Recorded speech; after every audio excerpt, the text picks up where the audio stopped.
Angelica Eliza sneak into the city just to watch all the guys. Angelica, Eliza, and Peggy, the stylists. Angelica, Peggy, Eliza, Daddy. All right, folks, we're back again. It's the musical theater hour. I can't believe it. Against all odds, I am joined here by my faithful second. I'm gonna take the ring, or I'm sorry, I'm gonna take the rings for a minute. Why not, Sonic? For a minute here, because I worry. No, I don't worry.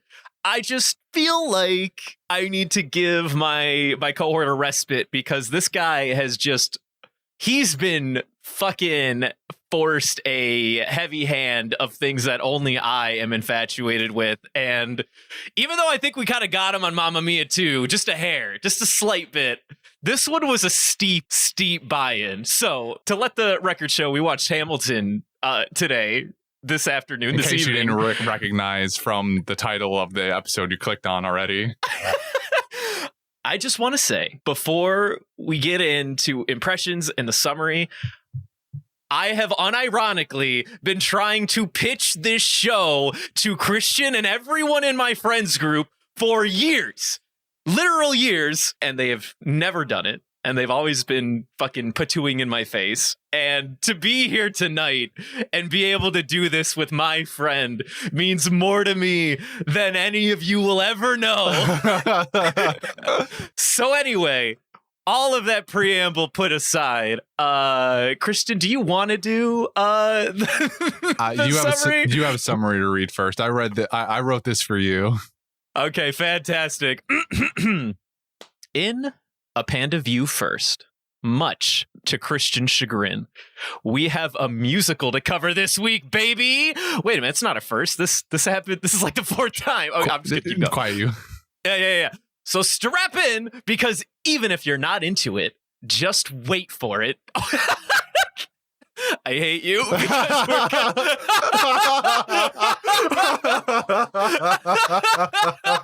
Keep going. Because you're only at the start. We're gonna leave you satisfied with your listening experience. Oh my God, you're a fucking genius. Lin-Manuel Miranda crafts a tale unlike any other, and with the unique twist classic musicals don't typically feature. It's entirely in rap and hip hop, and on top, the nearly all people of color cast, and you've got a recipe for a memorable story that will leave you helpless and wanting more.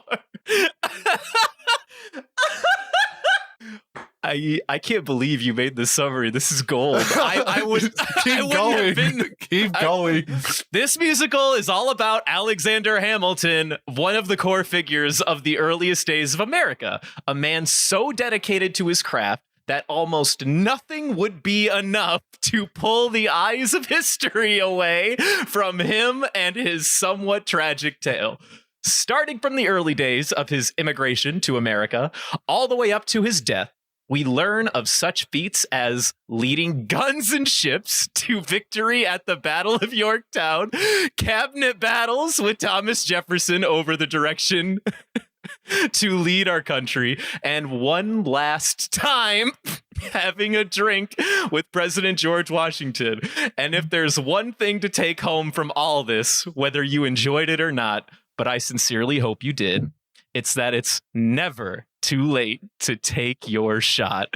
My God, I didn't know I was walking into this. Either way. Or not take your shot. I mean, sometimes it's good to not take the shot, and then other times it's good to take the shot. Which, well, thank you, Christian. You dove right into one of the philosophical points of this whole fucking story. Do you take your shot or do you not? Do you fucking wait for it? Thank you. Welcome to my TED Talk. This is what makes this show so much fun to fucking talk about. Anyway, God, I'm jazzed. This is great. Christian, give me your initial impressions. I had to look up the soundtrack to make this, because obviously I didn't know the names of any of these songs. I mean, you can make an educated guess on a lot of them, but I went out of my way to look up the soundtrack for the track titles Uh-huh. so that I could make this summary for you. Are you happy?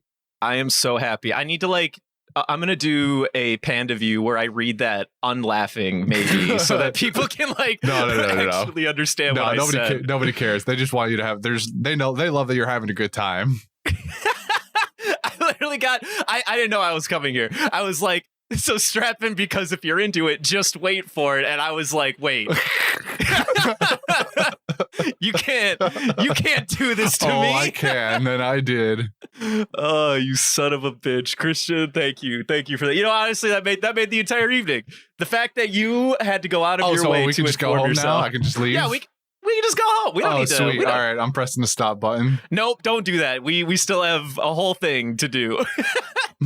Christian, buddy, how you doing, man? How you doing? I'm doing well, Brendan. Okay, that's a good start. Okay, are you doing better than you expected? Well, Brendan, it's no surprise Oh, that all right, look, actually, hold on. Let me take a step back. okay. I'm on the edge of my seat. To nobody's surprise, it's already a losing battle, because I have previously stated that I am not a fan of musicals, and that is a large part of the reason we're here.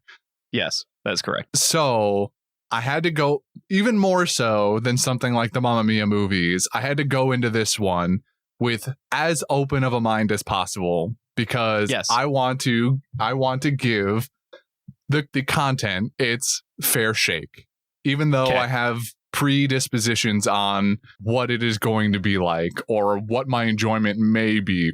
Now, I had no idea that Hamilton was entirely composed of rap and hip hop. I didn't know that was a thing at all. You didn't know that I pitched that to you at one point in time? No. I completely erased that part of my memory bank. You don't remember the time when we were drunk playing Overwatch and I was like, fucking, are you ready for a cabinet meeting? And then, I was starting to do the fucking, the Thomas Jefferson bit. No, it's like, I don't know why you remembered that.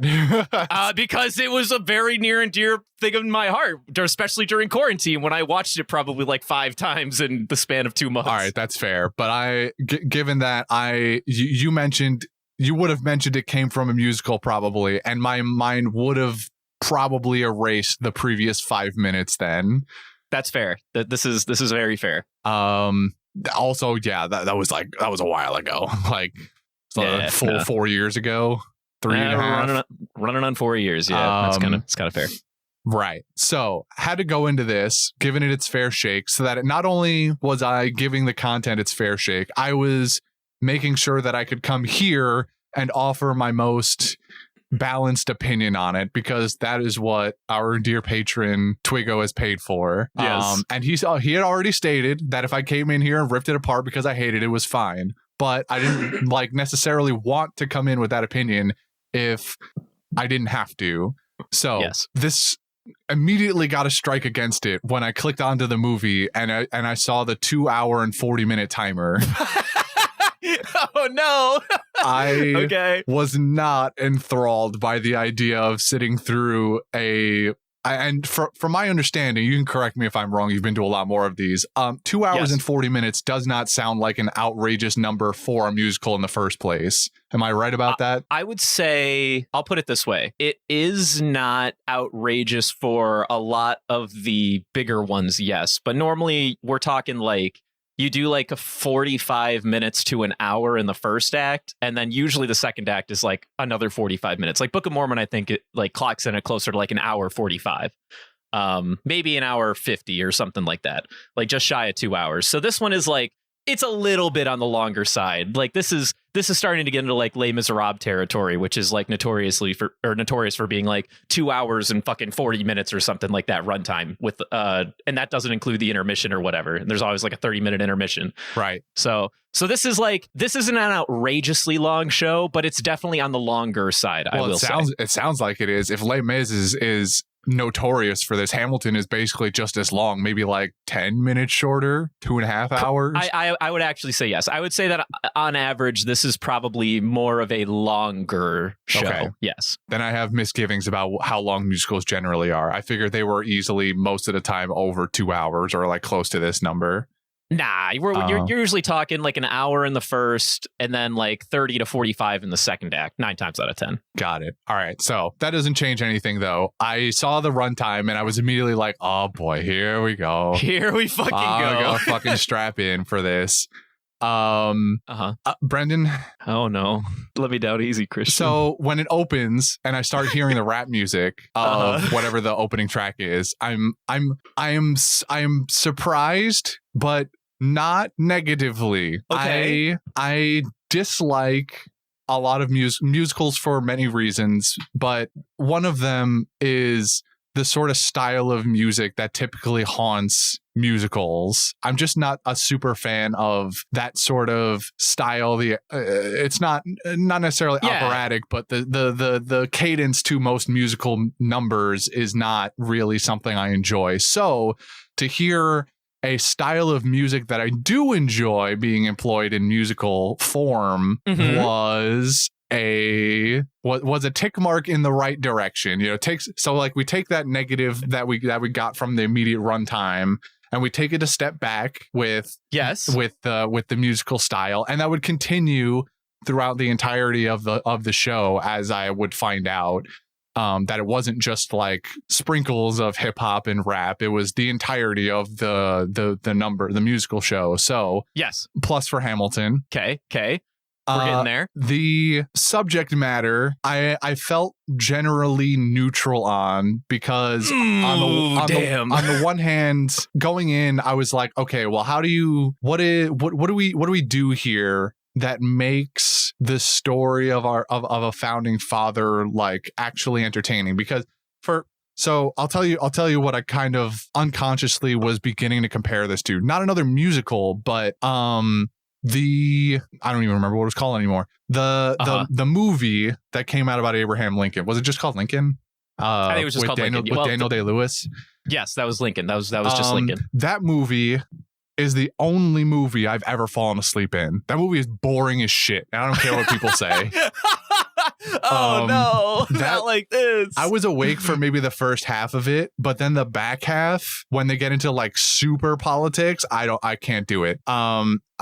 It's still to this day. It was at the time the first one, and to this day the only movie I've ever fallen asleep in the theater. That is fair. So unconsciously, I thought to myself, okay, well, it's music at least. So like music, if interesting enough, will keep me engaged. But I don't want this to be a Lincoln scenario, and we're trending in the wrong direction. Already, Lincoln, it's his last name. Hamilton, last name again. It's just like not showing up. But okay, so what ends up happening here, and I'll kind of, for anyone who hasn't watched Hamilton, I guess go watch it. Right. The first half, maybe not even the first half. The first hour takes place in a time where we're engaged or about it to be engaged in the American Revolution. Yes. This is the best part of the movie of Hamilton. Oh, what? What do you mean? This ends up being, and I guess, sports light spoilers for Oppenheimer. This feels the same way to me that Oppenheimer did, where Oppenheimer is most interesting to me before they start doing all of the complex political shit. When he's building the bomb, that's like the especially fun part of Oppenheimer. Not to say that the back half isn't interesting or can't be interesting, because it has that whole complex plot with RDJ's character, but it slows down significantly from the first half. And I feel the same way about Hamilton that I did for Oppenheimer, where the American Revolution parts where Hamilton is really like ramping up and becoming this dynamic, almost eclectic character, and like this meteoric rise into who he is, really, and then really gets tapered off after the intermission when a lot of it becomes political battles, which and again, I'll reiterate, like Oppenheimer, not inherently bad, just to me doesn't end up being as interesting as the first half of it was, when we're first really getting to know these characters and seeing how well they play dynamically. There's a lot more interaction. I'll tell you what I missed in the back half, especially. I missed Hamilton being a bro with his bros. I missed Hamilton, fucking schmucking it up with John Lawrence, fucking Lafayette Mulligan and Lafayette, Hercules. Yeah. Those were some of the, especially in the first half, those were some of the best moments. Yeah. You miss a bunch of that because historically they're all off doing their own thing. Lawrence is trying to be more active in the slave freedom movement. Lafayette's back home in France. I don't even know really what Hercules Mulligan is doing. Was that his last name, Mulligan? Yeah, Mulligan. He was the spy on the inside that got him all the. I get that, but that's like during the American Revolution part. In the political half, he just kind of disappears. He's gone for the most part. He has no role to play anymore. As far as I know, he just becomes a citizen again. So that is. Can I interject really quick? I feel like this is an appropriate time to mention one fun and interesting thing that. So first of all, did you take my recommendation and choose to watch the animated thing that I proposed? Okay, so did you watch the live? So I watched the live version. I skimmed briefly. I watched the first couple of minutes of the animatic that you sent me and then skimmed over the rest of it and realized that this is not the way to watch it. Not the way to watch it for the first time. Because you think so? Fair enough. I think it's more fun when you already have kind of the context for some of the visuals. I think it makes more sense to, if you really want to experience Hamilton, to experience it with all of the emotion that the human actors can evoke through their performance. I don't think I would have gotten. I think my experience of Hamilton would have been not just a little bit, but significantly hampered if I had watched the animatic the entire way through for 2 hours and 30 minutes. Yep, fair take. This is a fair take. I think that is probably more fun to go back and watch if you've already seen Hamilton proper and you're just there to sing along to the music and see what kind of fun visual somebody cooked up for you. I mean, you're not wrong. I definitely sing along, get drunk, and watch some fun visuals that make me feel things. Yeah, all of these things are true. Yeah. They're also, I mean, it's kind of by nature of them taking a 2.5 hour thing and putting it into and trying to make animations for it. The animations just aren't that interesting to me. That's fair. It's very storyboard-ish. Yeah, it's very storyboard. You're just watching a slideshow essentially of storyboards for a Hamilton animation that somebody might make eventually. But I liked it. That's fair. That's totally okay. I have a very sneaking suspicion it's because you are already significantly invested in Hamilton, and this is just a fun way to re-experience it. However, I will throw out, and I still haven't gotten to my fun thing that I wanted to bring up, but I will throw out the animatic. Fun fact is actually the original way I've ever seen this show. You watched before Hamilton? Well, yeah, proper? I had to. Yeah, I had to. Well, back in my day, Christian, we didn't have the Disney Plus thing, and I had to wait for fucking Hamilton to tour or whatever before I could see it live. So my only option was to watch the animatic or whatever. So that was, or listen to the soundtrack, which I did front to back plenty. Maybe that's another thing. I guess the very first time I ever heard Hamilton, it was through the soundtrack front to back. So there is that at least. But I think where watching either the Disney Plus show or watching something like the animatic, it helps really ground which characters are who. You can kind of tell with the voices and whatnot, but I think it really helps to narrow in okay, what is happening? Give me the beats, because all the characters that are here are relatively dynamic and they all have a purpose at one time or another. Bringing me back to my fun fact, then you can get back to your thought. Did you recognize that Jefferson and Lafayette were played by the same guy? Yes. Those two I did not. I did not realize that Jefferson and Lafayette were the same person. So I have these notes here. Every single person you see with two names is somebody who played that person. So Jefferson and Lafayette was played by the same guy. John Lawrence and Philip. That was easy. And then James Madison and Hercules Mulligan were the same guy. That one I also found easy. I did not realize that Jefferson. Oh, there's more. Oh, I didn't. Washington was the doctor. Peggy, just like the doctor that was your son's dead. And also the doctor, and then also the doctor at the end who's hey, are you guys gonna duel between Burr and Hamilton? And then he's yeah, we're dueling. And then the doc's all right, whatever. Peggy, Okay. meaning the third sister from the Schuyler sisters that we never hear from ever again. Yeah, found that weird, but was Mariah Reynolds. Burr also played James Reynolds, as in the guy who, you know, blackmailed him or whatever. And then King George. Who was Guy Reynolds? Burt Reynolds? Burr was James Reynolds. Oh, he was? Yeah. Oh, fuck, man. That was that one for you. So apparently, I'm surprised you didn't know Jefferson and Lafayette were the same guy. Was it just the afro being down? You just kind of I think the hairstyle and the voice was just drastically different enough. Like Lawrence being his son, or the actor, I suppose, being his son also was easy enough. He had a much more recognizable face and did like the same voice, just a little bit higher pitched because he was pretending to be a child. So yeah. And then Hercules was just like, he's just the biggest fucking dude there. So I was like, oh, that's Hercules.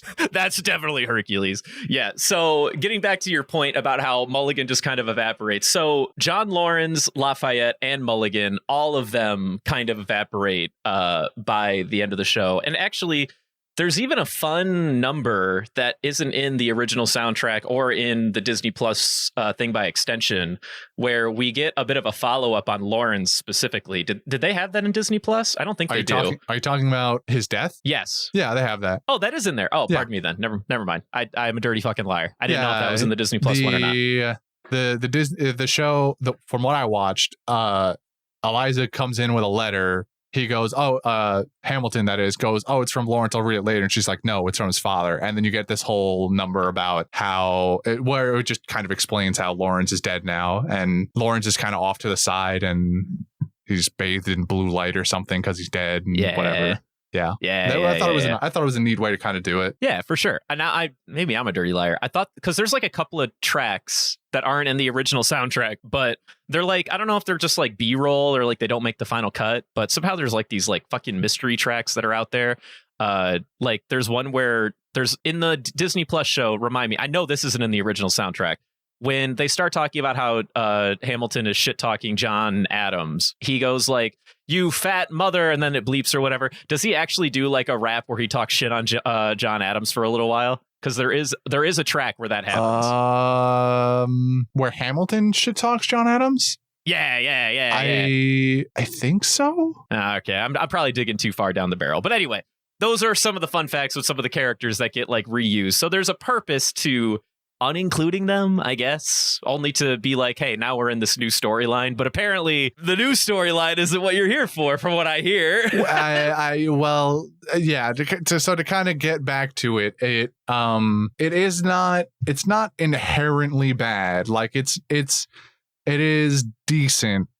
And there are moments in it. I think what I was most intrigued with as the through line for the entire play was this focus, but also not focus on Burr. Yes. So thank you. I thought that was a very unique and interesting way to kind of keep coming back and wrangle through the different parts of Hamilton's life, because it always is introduced with Burr having variations on that line of, I don't even remember what it was, but like the one you hear at the it's the first line of the show, and there are variations of it that he makes when we start moving through different eras, when there's time skips to a different event of the show. And I thought that Burr is like technically the main character of this show. It's called Hamilton, but Burr is like kind of actually the main character. How do you feel about that decision, Christian? Let's dive deeper into that. I'll say I had no idea who the fuck Aaron Burr was in the first place, so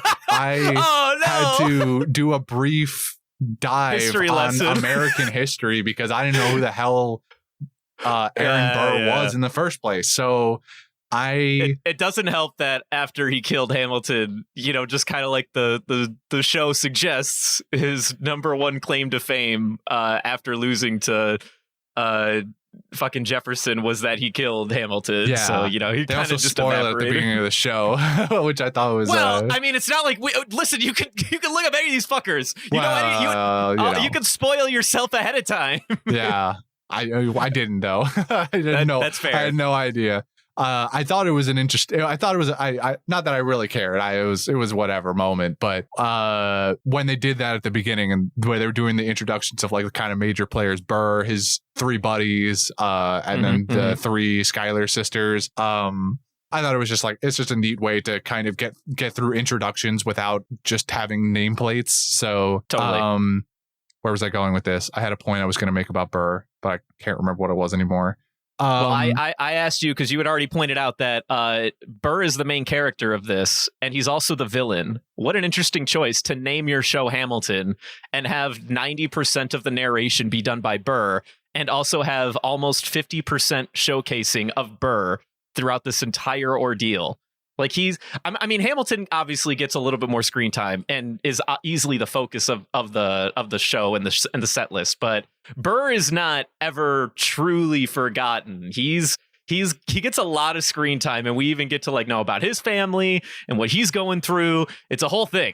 Very interesting to me that they chose to do this for this show. Yeah, but I like it. If I'm being plain about it, I enjoyed this through line of the show being Burr. I thought it was more interesting than just sort of haphazardly shifting between these major events. Having this one person just be woven to Hamilton's fate the entire way was an interesting way to do it, I think. I think what I like most about it is that in a show like this, let's take the musical out of the equation. If this is strictly just a biopic about, Hamilton, let's say, what makes this decision feel very organic and very fun to me is that it almost feels less, I guess, what's the word when like you're so fucking full of yourself? You know what I'm saying? There's a fucking word for it. It feels less of that, where you're not focusing on just Hamilton as he's going through all of these like events or whatever. He's not always portrayed as the hero. He's not always portrayed as the villain.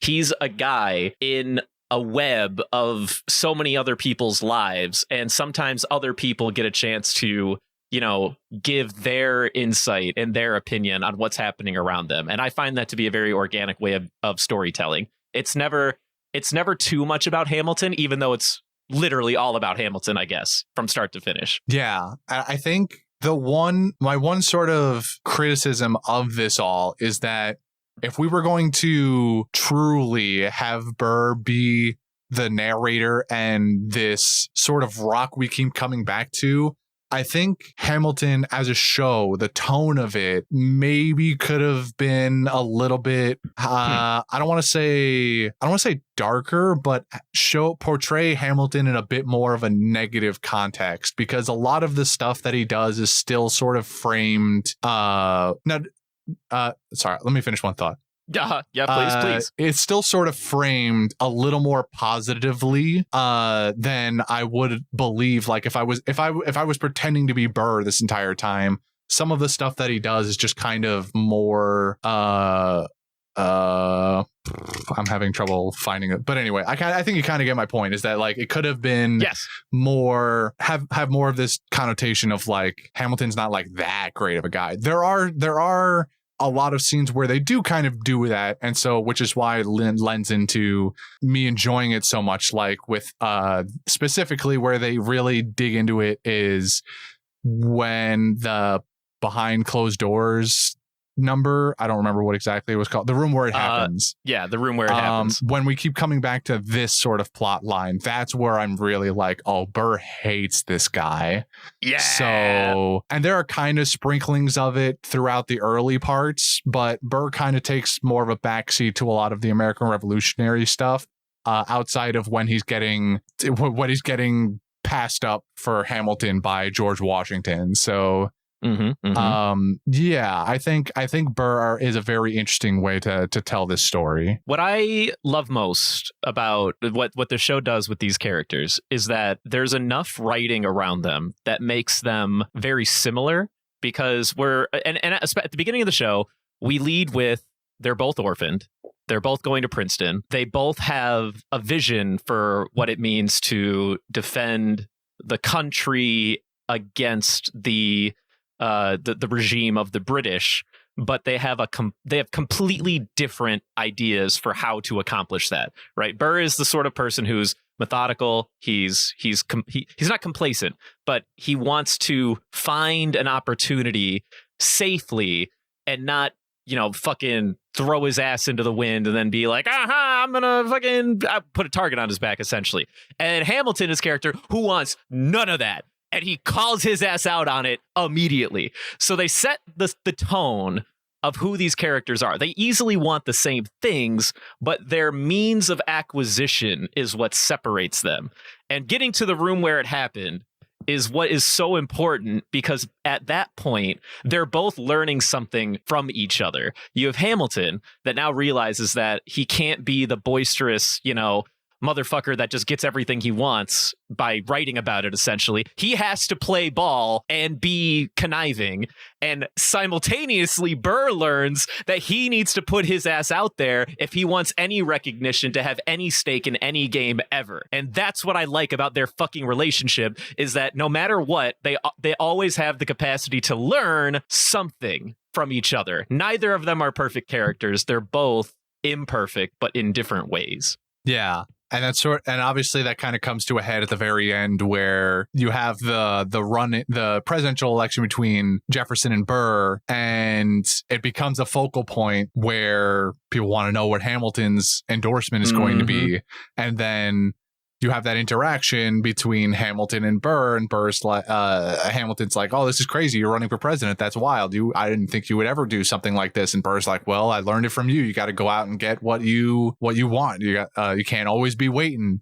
And this is right after Hamilton was just doing a whole lot of waiting around doing nothing, because he's been chilling upstate. Or uptown, right? He's been chilling uptown right after his son died, more or less meandering, not really doing anything outside of locking himself in his office and writing pamphlets again, whatever. So they've had this like complete flip, and then Hamilton endorses Jefferson over Burr, when Burr seemed to have this connotation that even though they've been sort of rivals, they always sort of met on common ground on what their ultimate views were, and so could get along in that capacity. Whereas Hamilton and Jefferson, that is, were at complete odds on opposite ends of the spectrum every single time.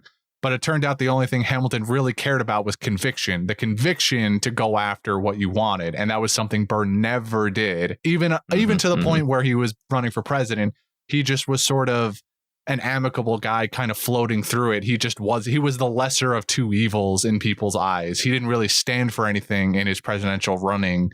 He just wasn't Jefferson. And so that is where Hamilton took his sort of final stand, and where Burr kind of, his last straw was broken with his relationship with Hamilton. And so it is compelling. More compelling than I would have given this credit for at the very start of watching it. That more compelling than I would have guessed this fucking stupid ass musical about some founding fathers from 17. Who cares? Yeah. More. It's definitely. I think by now, if you've listened to the last 30 some odd minutes of this, and still been wondering on what my stance on Hamilton is, I'm still wondering.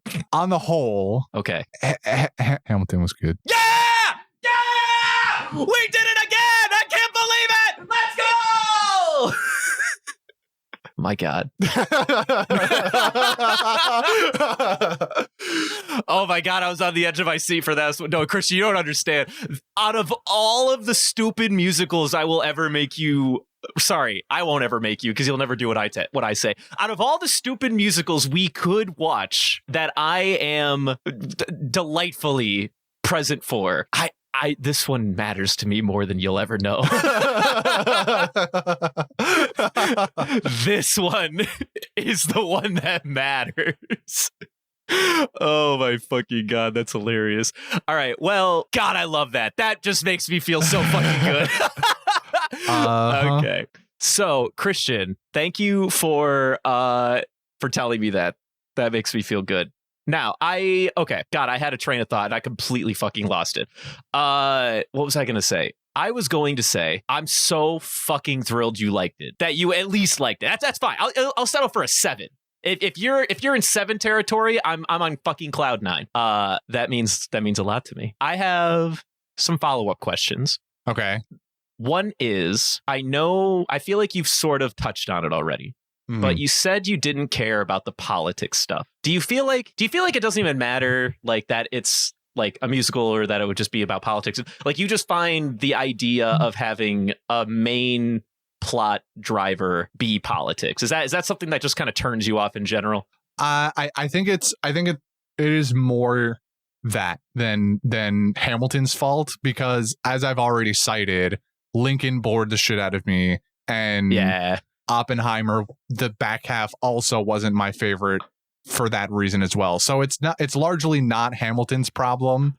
It's just a problem with what I find enjoyment out of in movies, and politics just generally does not fit that bill ever.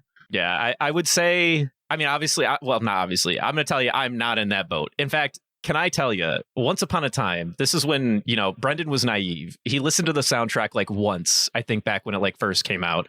I never thought the show was really much of anything, to be honest. I didn't click with much of it. I remember I even told my sister, because she was upset, because obviously most theater kids, ex-theater kids or present, whatever, have heard of this show by the time of its conception. This shit came out in, I think, 2014 or something like that, or 2016, one of the two.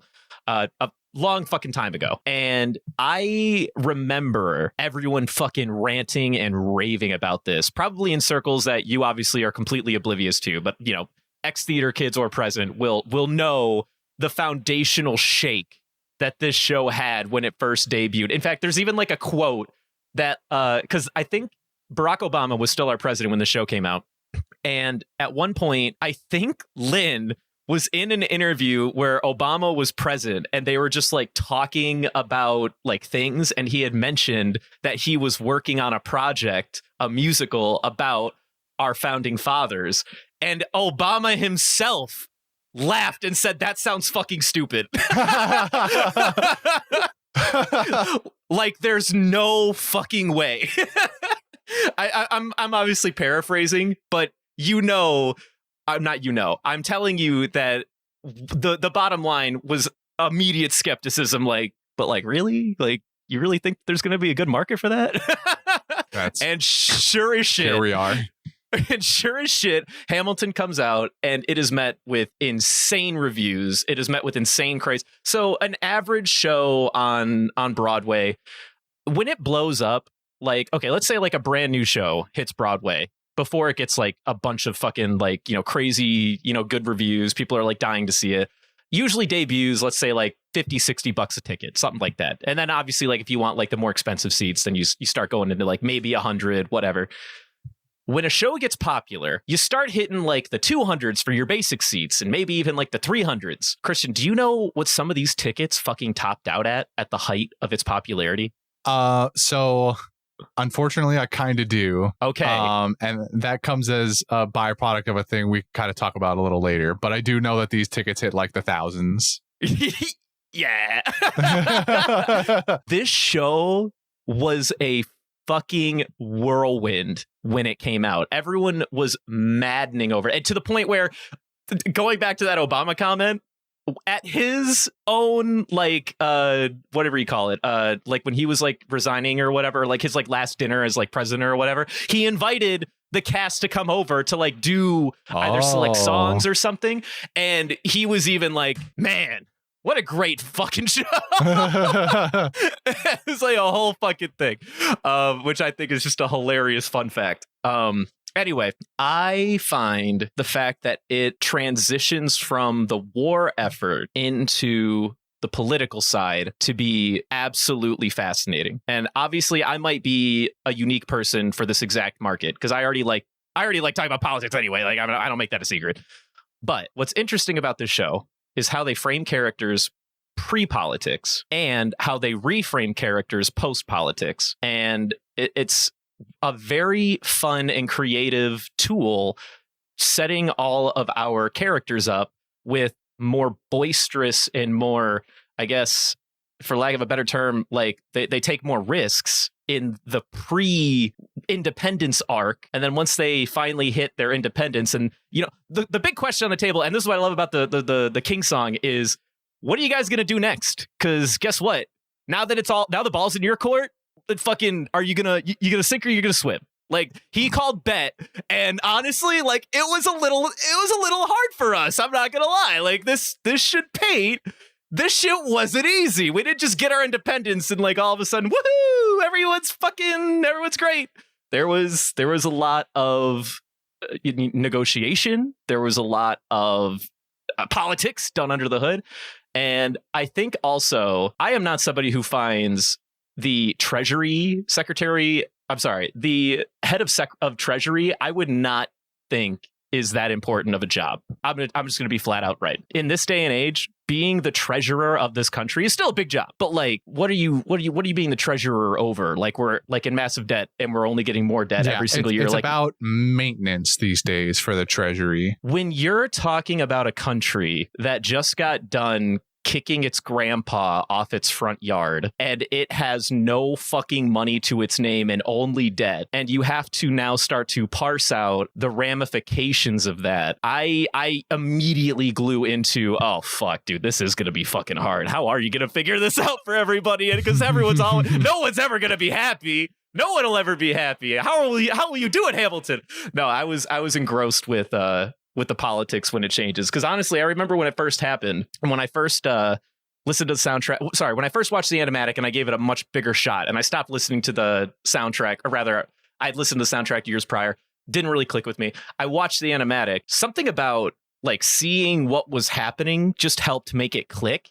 And then when it got to the end of the war, like all these songs were still like in my head, like I vaguely remembered them, but it didn't click like what was really transpiring and like where the cutoff really was.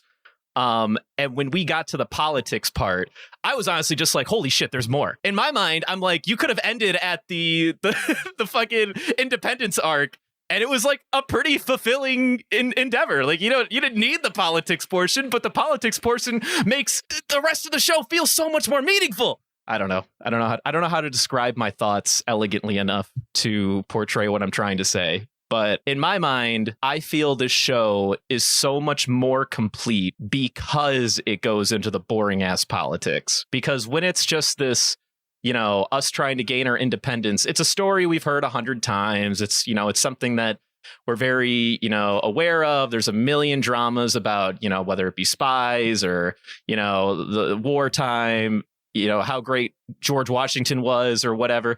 But we don't get a lot of like, well, maybe then again, we do with fucking Lincoln, which put you to sleep. So I see where you're coming from.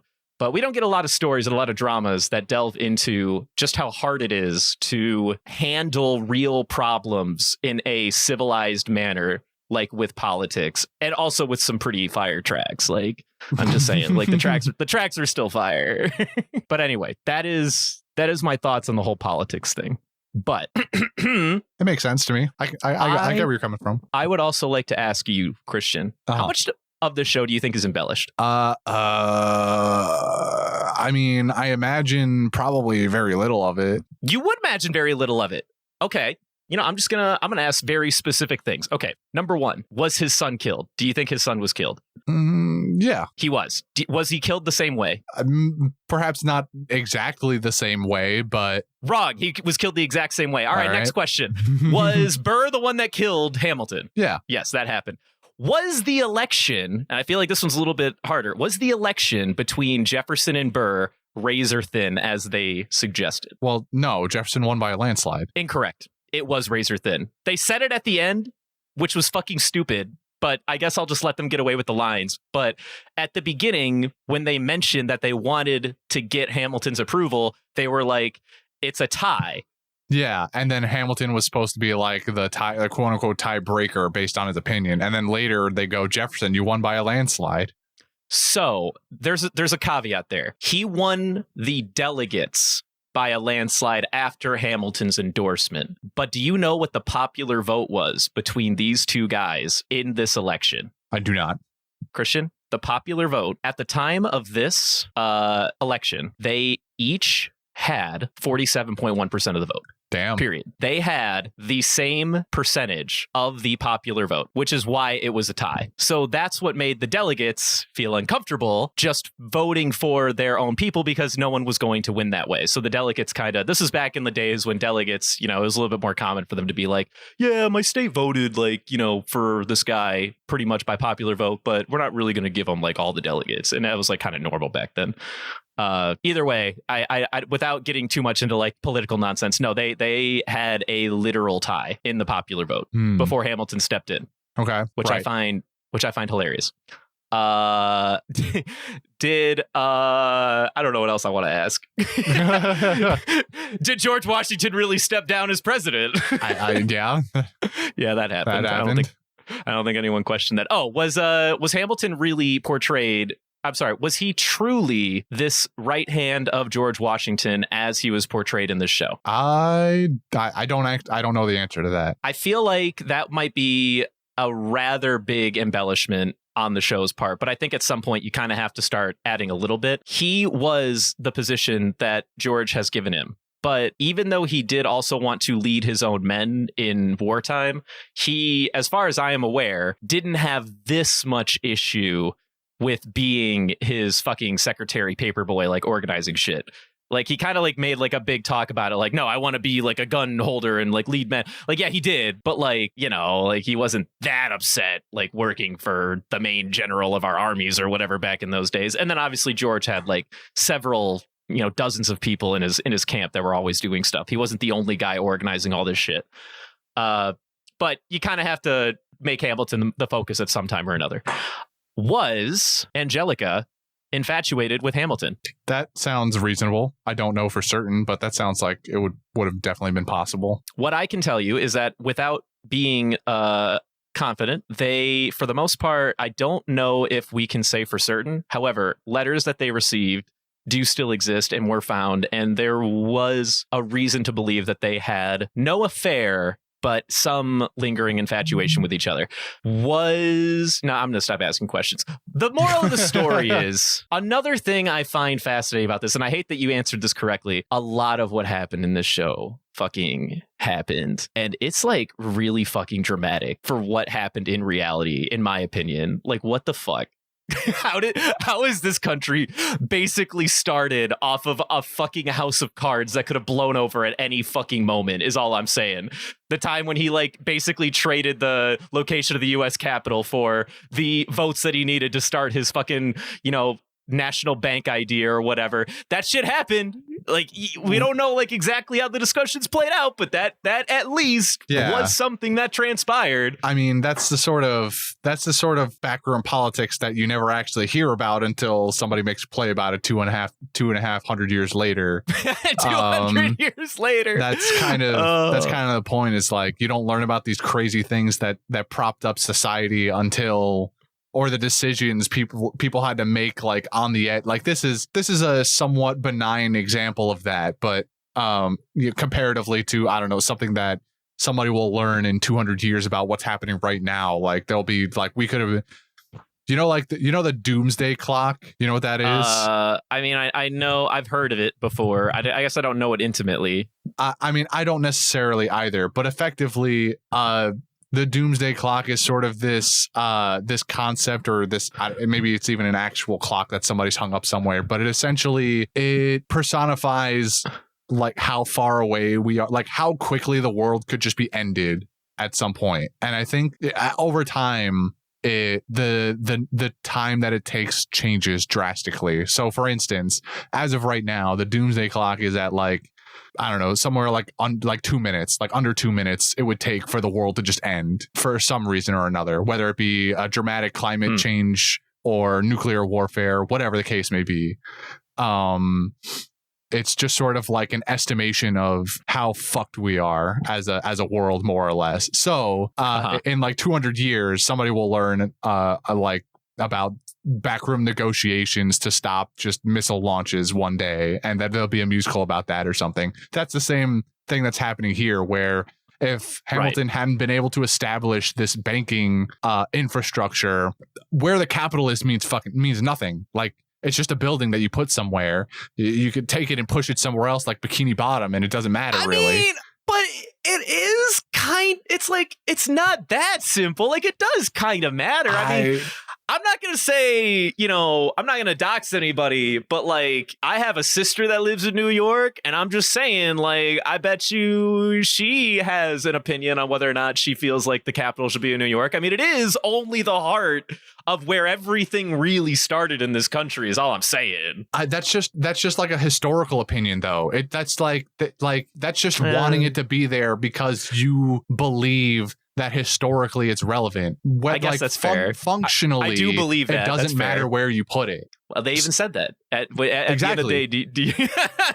Because we'll have the banks. Yeah. Well, I mean, yeah, because the banks are the more like the thing that's going to actually cause the collapse of society. If the White House or the Capitol building just minus the people's lives that would be lost. If the building just detonated one day, we rebuild it. But if the banking system collapses, the whole country basically ceases to exist. You know what I mean? So what's fascinating though is that he had the wherewithal to like see that future too, right?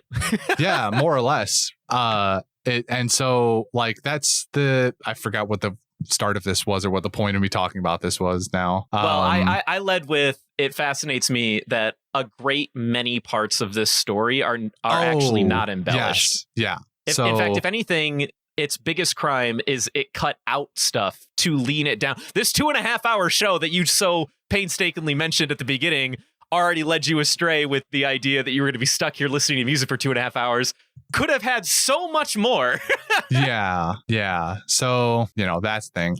Okay. So I want to take this time to talk about things that I didn't necessarily like. And I think most of it is, I think most of it is I guess not like the kind of like shiny coat of paint they put over some of the things that Hamilton does or says, or some of these characters. I can't even just pin it on Hamilton necessarily, but it is because it's about him. It's mostly Hamilton. Like the things that he does to get to get his way in politics. Specifically, the one that made me really kind of shudder and cringe away from it was the adultery. I think they put not just that it happened, because that's just historically accurate, just the sort of shininess they put on it, and kind of take the song that they sing really feels like it takes the blame off of Hamilton, because a lot of it is him praying to a higher power to like show him how to say no to this. And I think that's just sort of too hands off of an approach to cheating on your wife. Like, and they preface it with talking about, again, trying to make you feel bad for him by not just mentioning that he's slept with, or he hasn't slept in a week and he's been working this entire time. But they specifically mention how he's an orphan and he's an immigrant, and they want you to feel bad for him, and that that's supposed to be an excuse for why he goes and gets tempted by this other woman. That's not cool. Like, I feel like it detracts immediately away from the point and kind of core of the story. If you want to mention it, and especially if you're kind of taking this from my perspective, that this is Burr's musical perspective. Hamilton should be like a fucking dickhead about this. Like, they should make him maybe it wasn't necessarily how Hamilton was, but he should be kind of creepy about it, or he should be more sleazy. Like, he's the whole musical number. He's like, oh, woe is me. You've never seen a bastard orphan more in need of a break. Yeah, like what? That's fine. You can have a break, but don't go and like fuck a woman when you promised your wife like you would only ever. You explicitly told her that you would not fall into your father's shoes because your father did this or something along those lines, and then you went and did it. Yep, that's shitty. That's fucked up. Hold on, I love everything you're saying. I agree with you 100%. However, I would like to reframe your outrage in a slightly alternate perspective. What is the purpose of that scene being told to us from Hamilton's perspective? The purpose is for Hamilton to try and convince his audience that he is innocent even though he is the adulterer in this situation. And that's on purpose. I'm going to argue that is there so that you in the audience will have this exact feeling and emotion. And how do they return to it later? But by, of course, Jefferson, Burr, and Madison calling him out, being like, hey, buddy, we found some receipts. You thought you threw away the receipts. We found the receipts. We think you embellished funds. Oh man, you're done, bro. And he's like, hang on, hold on. What if I told you what really happened? I cheated on my wife and then paid some dude to continue fuck her for a little while. And then they're just like, wow. And in that moment, that's us, right? Like that's the moment. That's where Hamilton can no longer hide in his own head, because that's a part of this whole thing, right? Is like they're always talking, they're describing their surroundings and their feelings in their perspectives. Hamilton does not see himself as a villain in his weakest moment. Yes, does the tune does the tune sound like it's trying to defend him and his honor in this moment? Yes, by design, because we're seeing it from his perspective. And then what happens after he tells everybody that he fucked some woman? His life falls apart, and everyone around him is like, fuck you, you're a piece of shit, including the sister that low-key would probably have fucked him. Does his life really fall apart though? Like, so he loses his woman for a little while. His son still likes him, clearly. People still respect. He may not be able to run for president, but people still respect his political opinion enough to want to know during the Jefferson Burr political campaigns, like, and he becomes a quote unquote deciding factor. Like, does his life really fall apart that hard that after the Reynolds pamphlet? I can't. I feel like there's like that's just a completely new line, right? And this is just my personal opinion. From here on, the only recompense to adultery, especially in this time, is really just like your family falling apart, right? Like what else? I mean, what else is there? I mean, he's in politics, so his his public opinion matters.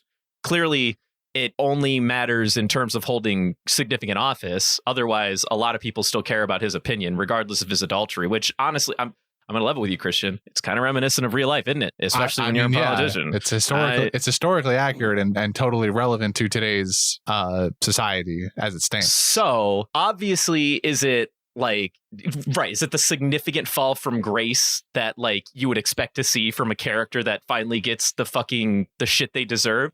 Maybe not, but there's only so much that could happen to this guy for what he did, right? Especially in this timeline. I mean, he lost his wife. He managed to retain some relationship with his kids. Also, that was one thing that I was going to mention. He had like 9 kids. Oh, yeah. He had I didn't know how many he had, but there's clearly mention of several kids at a minimum. Yeah. And you just don't need to see any of them because they're not relevant to the story. Yeah, weirdly they're enough. Not really that relevant to the story. They're not relevant enough to the story. Yeah, there's like 9 or 7 kids or something like that. Anyway, and it wasn't until after Philip's death that he found an opportunity to pick up the only things that he actually wanted back in his life. Right now, I think this might be. I have mixed opinions on what happens next. The whole forgiveness bit. On one hand, in some way, shape, or form, what happened is the guy got to have his cake and eat it too. And that kind of sucks in a vacuum. On the other hand, I like what the song says. Imagine forgiving somebody for doing something absolutely fucking heinous. Could you do it? I don't know if I could do it. I don't know if I'm strong enough for that. I think there's a lot of strength in that. There's a conversation there that is bigger than us, where we can genuinely have a talk over whether or not it was powerful for his ex-wife to forgive him for the adultery. And I find that to be another fascinating point in his quote unquote tragedy. This is why in my mind, there's really no tragedy until Philip. Like him being an adulterer was just him being fucking shitty. That's not tragic. I'm so sorry that, you got caught like by your buddies that want you out of fucking, political system for fucking another woman and paying a guy off to continue doing it or whatever. Like, fuck you. No one feels bad for you. Stop living in your own head thinking that you're so important that everyone's going to see, he was so fucking tired. Only he thinks this. No one else thinks this. But of course, like there's other tragedy like throughout the show or whatever. But I know I've been rambling. However, this was the thought that I wanted to put on the table, is that one of the fun, thought-provoking portions of his quote-unquote tragedy of sleeping with that other woman or whatever isn't that it's a tragedy. It's that it's really just supposed to be painting more about how he sees himself and whether or not you agree with him, because a lot of people do think this way, that, oh, you know, like it wasn't my fault. Like I just kind of like, you know, I needed it, or, you know, I felt exhausted, and it was a moment of weakness. Like people come up with this shit all the time and they think they're the victims, and they're not. They're just adulterers, right? And that's kind of what this moment in the show is supposed to give to you. And then you in the audience can make your own opinions on it. And I love that you have made your own opinion on it. It's by design. I'm just kidding. Sorry. No, it's fine. I am curious then if Burr's adultery also falls under your, or where it stands for you. Burr's adultery. Where was his adultery? Well, he was sleeping with a woman who was married. It was a British officer, but it was a British officer. Listen, he wasn't the adulterer. It was the woman that was the adulterer. I mean, fucking listen, man. Like, I don't know. That's their business. That ain't my business. Well, it's fundamentally the same thing. I would say, well, this is great. This is I also agree with you here. I just realized that is technically adultery. You're making me think now another thing that makes them so fucking similar is they were both fucking adulterers. He was doing it first before it was cool. he did it before it was cool. Now this is interesting. You know, I would say that is shitty. Yeah, like obviously, like, you know, sleeping with another man's wife is never gonna be cool. I just want to point out, I mean, it was probably again because it was a British officer, but Hamilton encourages him to go after this woman. Right. But so again, it's giving I'm only reinforcing my opinion. It's giving the audience a chance to make their own conclusions. And yet here I am years later listening to this fucking shit. I think Hamilton's a piece of shit. And I thought Burr was cool. I'm gonna level with you. It didn't even cross my mind that he had fucking committed adultery. It's adultery no matter what. If it's between a married person and a person who's not their spouse, it's adultery. It doesn't matter which way it goes or which person you are in that scenario. Shit, no, you're right. And you know what? I am only just now realizing that I got played. I've played into their hands because, of course, I don't care about the British officer's wife. Like, I hope he gets killed out there. I want to be on the winning team, bro. See, like that's the sort of detail that makes me paint Hamilton as just a worse and worse person over time. Because when you think of something like he was effectively okay with Burr ruining somebody else's life or multiple people's lives by taking that woman away, or maybe taking that woman away. Really, I think at the end, Burr gets the woman because they talk about it, and Burr has a daughter with her by the end. So, did the show not cover her death? Yeah, she dies. Oh, she dies? Yeah, that's why he says in one of the final tracks, he's like, "This man will not make an orphan of my daughter." Yeah, she's fucking big dead. She dies when that makes sense. She died when she was like when the kid was probably like 5 or 10. When Burr first started running for Skylar's seat, she unfortunately passed away. I think that I definitely registered that he said orphan. Just for some reason in my head, it just meant like. In my head, it automatically adjusted to fatherless instead of no parents. It's just no father. I didn't fully register that that would imply that mom is also dead. Yeah, no, she big dead. Okay. Well, either way, that was one of the big parts of the story that I was like, I don't like this. This doesn't sit well with me. Fair. And I don't think that that's a bad criticism. I actually think that it's probably one of the criticisms that most people would agree with is like they do sort of. Hamilton is written in a way where he's clearly the hero. The show's named after him, and it's the namesake. And even at his lowest, they don't write him to be that much of a villain. And I do think it's on purpose. As my fucking elevator pitch has suggested. But the question then becomes, do we lose out on a greater story or a better narrative by skipping the idea that other people spend more time recognizing his flaws and his, honestly, some of the fucking shadier shit in his life? Or do we continue narrowing the focus on Hamilton and his own perspective and then just kind of have like tidbits of, the falling out of what happens when the reality of his misdeeds start coming crashing in or whatever, right? It's a real conversation. And it's already a 2.5 hour long show, Christian. How much longer do you want to be here? I want some of the politics cut out, and then we could put that in there. No, fuck you. I want all the politics. Dude, that line when Jefferson comes back in and he goes like, can we get back to politics? And then you got fucking God, what's his fucking name? Madison in the back, like, please. Yeah. Yeah. I'm like, dude, same. Get me back to the politics. I'm sad, dude. I'm sad. Okay. I'm going to mention, and we don't need to necessarily talk about unless you feel strongly one way or the other. I feel strongly about too much of the show, so tread lightly. You know, that's I guess that's my initial folly with this prefacing statement. There are a couple of things that I particularly did enjoy to juxtapose against the adultery problem.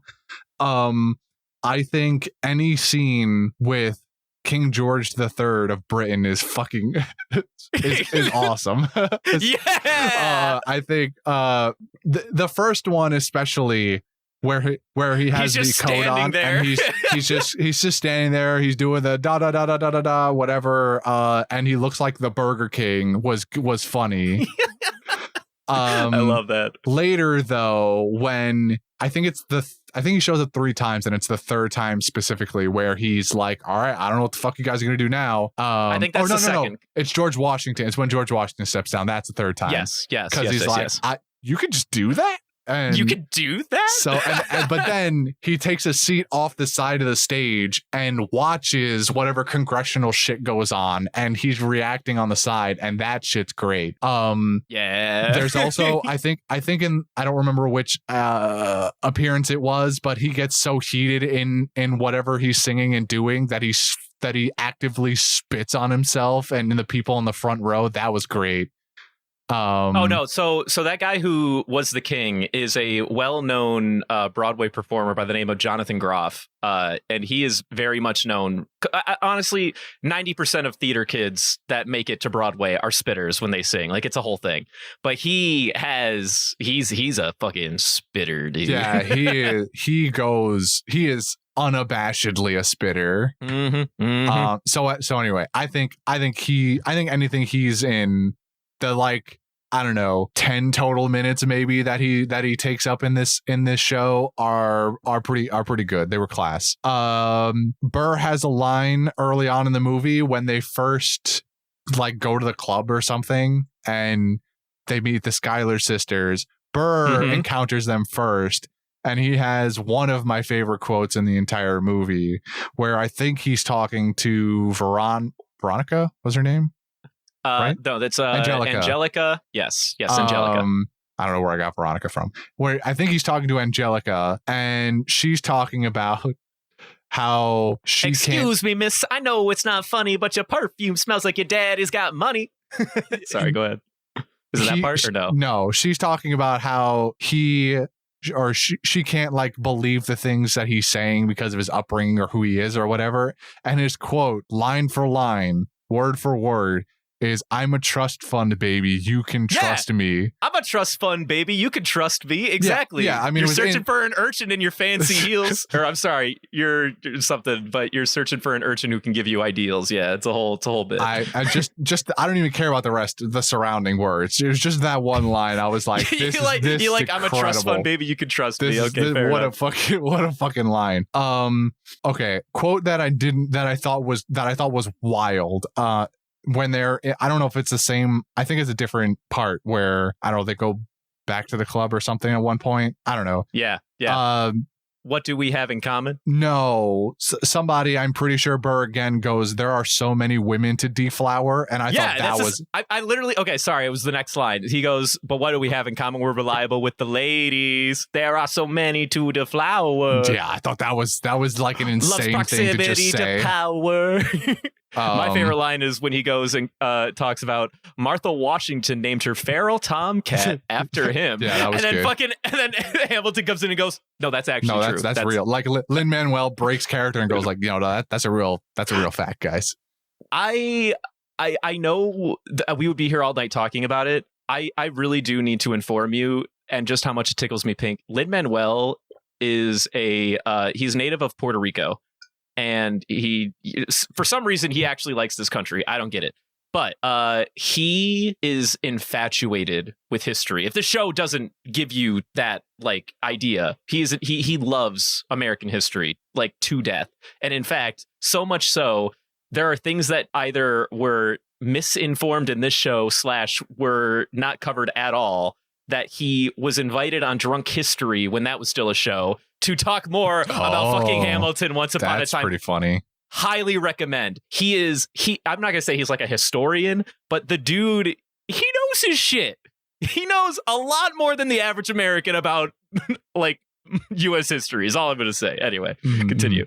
The only other like specific moment of the show that I'll mention that I enjoyed was after the second cabinet rap battle, and I think they just finish up doing that, doing the number about like it must be nice to have George Washington at your back or whatever, and then Jefferson is standing alone on the stage, like staring off to where Hamilton and Washington just walked off, and then fucking Burr comes from the opposite side and comes screeching past Jefferson and starts singing, and Jefferson just like looks at him and goes like, who the fuck? Where did you come from?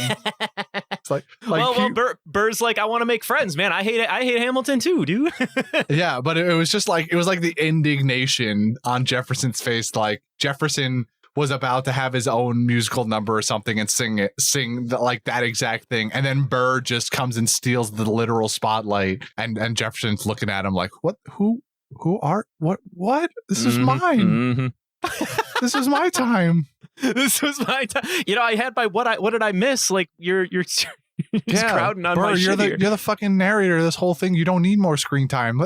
Lafayette's not relevant to the plot anymore. I think that's a fun dichotomy now, though, that I didn't realize before, where he's Lafayette and then Jefferson is fighting for the extra helping hands for the French, and then I think he has that specific line. He's like, "What about Lafayette?"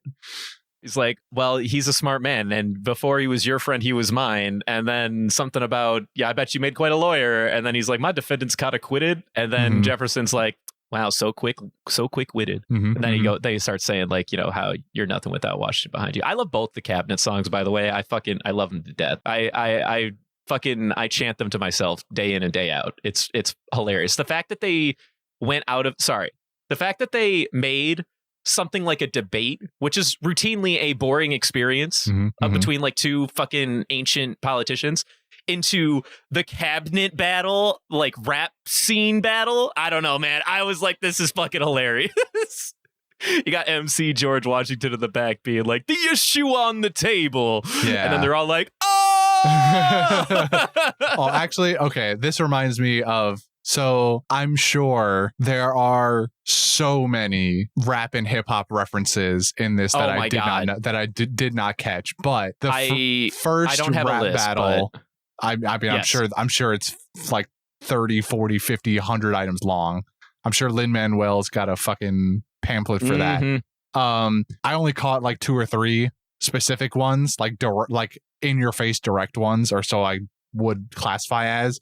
In that first one, what's this? I think, I don't know who says it, but somebody makes a reference to a Jay-Z song called Izzo that was like, thank you for coming out tonight. You could have been anywhere in the world, but you're here with us. You could have been anywhere in the world, but you're here with us. Yeah. Welcome to the cabinet meeting. Yeah. So that's specifically a reference to a Jay-Z song. I know. That's funny. I didn't know that, actually. And then there was one other, probably more well-known reference to a Notorious Big song. Oh my god! No, okay. So like, just like to shotgun several artists at least. I mean, this show is inspiration, and even like select like melodies from various tunes, from Beyonce tracks, from Eminem tracks, Kendrick Lamar, Alicia Keys, fucking Notorious B.I.G., DMX, like all sorts of fucking people, like all across the board. This show is littered with it, and I wouldn't even begin to like scratch the surface of what's there, because I don't honestly know. I'm a boring white guy and I don't have that much time. Yeah, yes. No, I can't imagine just like how long you would have to comb through it to really figure out on your own anyway, just how deep it goes. So it's funny because there are video essays on this show talking about, you know, character analysis, talking about you know, the musical inspiration, talking about music theory or whatever. It's honestly endless. There's so much love put in this, and I'm infatuated with it, to be perfectly honest. Sorry, I didn't mean to cut you off again. No, I mean that was more or less like kind of the end of that. All right. I will say I like that you mentioned. I'll talk with a couple of like the music parts of this, just like a couple of notes, because they're things that stick out in my mind. Obviously, this is the rap opera. So a traditional musical theater experience is obviously like there are musical tracks that you can come to see, but it's not as common for it to just be one long running musical from front to back like an opera. That's really more of like a Les Mis sort of deal. Like Les Mis is like really notorious for that, where it's really just endless music from start to finish with like 2 or 3 scenes of like actual dialogue or something like that, where they don't bother doing singing or whatever. But for the most part, a show like that is singing from beginning to end. This is a rap opera. They are literally just rapping and doing their tracks. The whole thing. If you listen to the soundtrack, the whole 2.5 hour long soundtrack, it will be what you just watched. Yeah. Basically. And I find that really fun. And something that's also really fun is, especially during the pre-politic era, Lin-Manuel made very special care, especially when he was countering like against like, remember when there was like Samuel Seabury or whatever, or I don't know if that was his actual name. I remember that's his line or something. He was talking about the proceedings of the Continental Congress. He's not the rebel that scream revolution, like that fucker guy or whatever. It was at the beginning of the show. Yeah, he was like Hamilton. Yeah, go ahead.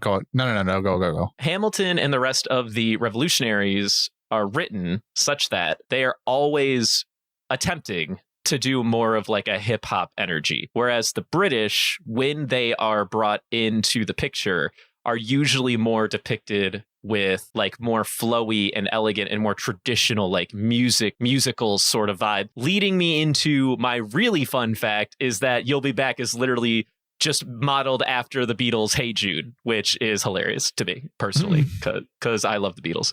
That like when you get to the da-da-das or whatever he does, it's literally just the na-da-das from Hey Jude. It's fucking stupid. Another fun thing about the music in this is, and I would also not be able to scratch the surface because I am not nearly as musically inclined as I used to be. For people who like music theory, I really encourage you to go on YouTube and just find people that talk about this shit all the time, because it is littered with it.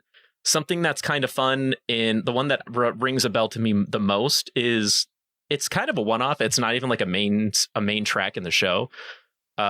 When Eliza and Philip are first introduced together and they're doing their piano lesson, at one point she's like, yeah, you're doing like the 1, 2, 3, 4, 5, 6, 7, 8, 9.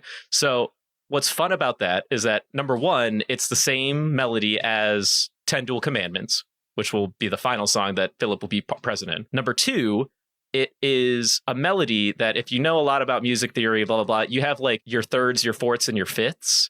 Well, I think the song, if I'm not mistaken, ends on what's called a seventh, which means from the first note to the final note in the phrase, it's 7 pitches apart. Whereas what Philip does and what he harmonizes with Eliza on, because Eliza does the true melody where it ends on a 7th, which is not, it's not a good resolve, which resolve means like what a normal, like good sounding note is supposed to be when you're talking about like a phrase. So like from start to finish, you always want to end on like a 4 or like a 6 or an 8, like something nice. Like from 1 to 8 means you've gone an entire octave. And I think it ends on a 7th. And what Philip does instead of ending on the 7th, as she goes down to the 7th, he always goes up not only to the 8th, but he goes up to the 9th, which is supposed to signify that he has a lot more ambition and a lot of a very bright future. He's going out of his way to not do what he's supposed to do and follow his mom. He wants to reach even higher than her.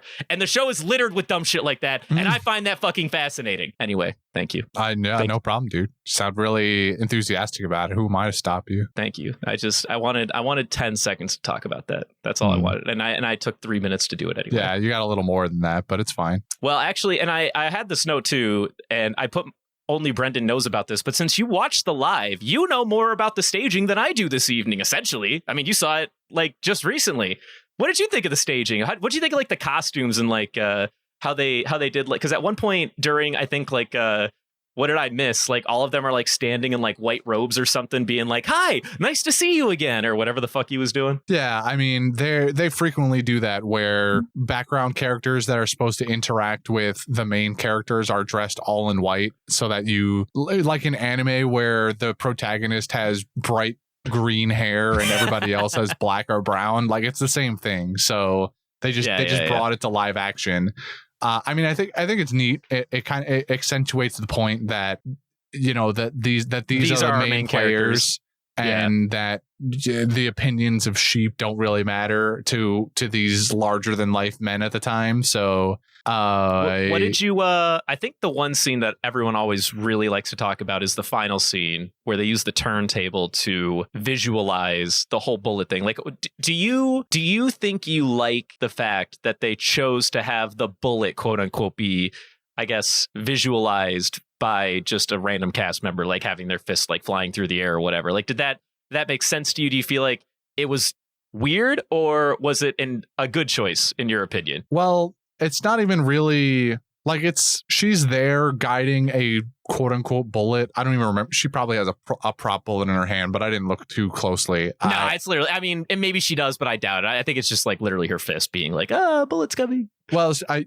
mean, she's like, it looks like she's pinching something in midair. It's not like either way. I mean, it's cool. She's not even there really the whole time. Like she's there for a few seconds. Maybe that's disingenuous, like 30, 45 seconds while Hamilton is still standing there, but then they break and Hamilton's like going through his life and all of these things that have gone wrong, and like she just disappears eventually, and then they cut back to the part where it's just both of them. I think it's cool. I mean, there's really not a good way if you're gonna slow down, and sort of him going through his entire life bit is interesting. I thought that was sort of a nice touch, because it would be a thing that you would do in a non-live action setting, where you just have all of these scenarios and the person who's about to die, a life flash before their eyes. So I think it was about as good as they could have done with it, and it achieves the effect. I didn't necessarily while watching it, I guess I didn't think that deeply about it. I just kind of accepted that was how they chose to do it more than anything. I will tell you, yes, one instance in which I thought was a cool use of the turntable, and just generally maybe on a choreographical level, was Angelica's toast at their wedding. Yeah, that shit's pretty good. I thought of anything they did with the turntable throughout the entire show, that was the most interesting and unique way of doing it, where you get to the point, you go through that whole scene of them meeting, of Eliza and Hamilton meeting and falling in love, and they do the letters, and then they propose, and it's from Eliza's perspective. He's meeting her dad, blah blah blah. They get to the wedding. Angelica's making the toast, and then it's a literally like record scratch freeze frame. I bet you're wondering how I got here moment. And they literally they start spinning the turntable in the opposite direction. Everybody's going backwards in what they were doing, and we're like, okay, we're going to get the story from her perspective up to that point now, and sort of set the scene for that like pseudo love triangle, but not really, that they have going on, where he's like emotionally cheating on Eliza with Angelica, whatever. And I mean, it's not whatever, it's a big deal. It's like almost as bad as regular cheating, but they kind of, again, they put a shiny coat of paint on over it and just say like, hey, it's a thing that's happening. I thought the scene, the way they chose to portray that whole thing was interesting use of the turntable. I'm glad that you brought that up, because I remember that, and I would agree. That was a very fun moment with the turntable, especially when they added the record scratch sound effect. And I think it even like stops a little bit, or like kind of, I don't remember exactly what it does because it's been a while since I saw the live show. It's definitely been a long time since I saw the Disney Plus. I watched that like one time, but well, no, I think I've seen it like 2 or 3 times when I think about it. Either way, I'm a dirty liar. But thank you for bringing that up. Before we get to, I have simple closing thoughts, simple closing things. Before we get to the fun part of the evening, which I do still have some fun parts of the evening, I'll be interested to know if you brought anything as well. But my only closing thoughts is that my favorite character in the show by a mile is actually Aaron Burr. And I find his place in this story not only very compelling and very fascinating, but I also just feel like I see myself more in what Aaron Burr was trying to accomplish at an early age than I do anyone else in this entire show. I am not that much of a risk taker. And to see the life play out between a risk taker and a non-risk taker and the ramifications of that. Like, Wait For It is literally my favorite track in the whole show. Actually, like, bar none. And honestly, it's just so much fun to almost be, as a watcher, be told be given a visual for like what happens when you are X and what happens when you're Y. What do you gain? What do you lose? And time again, the show continues to reinforce that message and reinforce the idea of legacy. And you know, what do we, who lives, who dies, who tells our fucking stories when we're gone? Man, it's all very fucking compelling, and it makes my heart hurt when I think about it too much. Anyway, I'm done. I have beaten this story to death. I love it so much. I will continue to watch it every so often, and no one can ever tell me not to. You know, that's really funny. That I feel pretty similarly. I think, you know, I'm not going to harp on it because we've already kind of discussed it, but having Burr being this common thread through the entire show, I think by definition makes him my favorite character. And the King's not your favorite character? I mean, he was fun. Like he like his scene, Washington wasn't your favorite character? I'm just kidding. Again, Washington might have some of the best like style of songs, like especially his entrance, the song that he sings when he first shows up on the scene. I thought that was really good. I do think Wait For It is one of the better songs also from Burr across the entire show. Yeah, I think I just agree with you that Burr is probably the best character. I'm glad that you agree. I also just want to say I love the fact that the show exists. Just to like make sure we clear the elephant in the room, our founding fathers were all white as shit, and this show exists with the most diverse cast, and honestly, I think it's better for it. And the whole point of this show is that anybody can be these characters. There are no, you know, you have to look a certain way, you have to be a certain dude, you have to like, you know, you have to be the tallest guy in the show in order to be one of these characters. No, Lin-Manuel was like, nah, fuck all that. Jefferson, you have an afro. Washington, you're black now. Burr, you're there. And then I'm gonna have some glasses and be a Puerto Rican guy. They're predominantly all black. Like that's true. 95% of the cast is black. Lin-Manuel himself is Spanish. Puerto Rican. What the hell? Puerto Rican. Sorry. Yeah. How dare you? I think Eliza's white. Eliza, I don't know what she is, but she's I think she's Filipino. Now I think about it, I think she's Filipino. Right. So I take that back. In a generalized sense, basically nobody is white. They're all persons of color. So true. That is part of probably why this show blows up so much also, because it has because it has this aspect to it that sort of sets it apart, where you're telling the story of the founding fathers. They're all white. They're all men, obviously, and probably more poignantly, pretty much all slave owners. So yes, they are, and unapologetically so. Even Hamilton himself, I'm like 95% certain had slaves, but I know Thomas Jefferson did. I know Washington did. Washington did as well. Yes. They like all these high status figures were very maybe not very pro-slavery, but they were certainly not speaking out against it. So to have the cast be entirely made up of people of color that would have been, subject to intense racism at the time, there's a lot to be said, and I don't feel in a position to make commentary on it. I just know that there are plenty of people out there that would, and it kind of leads me back to a thing that I sort of alluded to earlier where so I was sent a video, it's titled on YouTube, it's titled Black Movie Breakdown of Hamilton, and it's from this guy, I guess, that does a lot of specifically breaking down the portrayal or history of Black people in different forms of media, whatever that may be, whether it's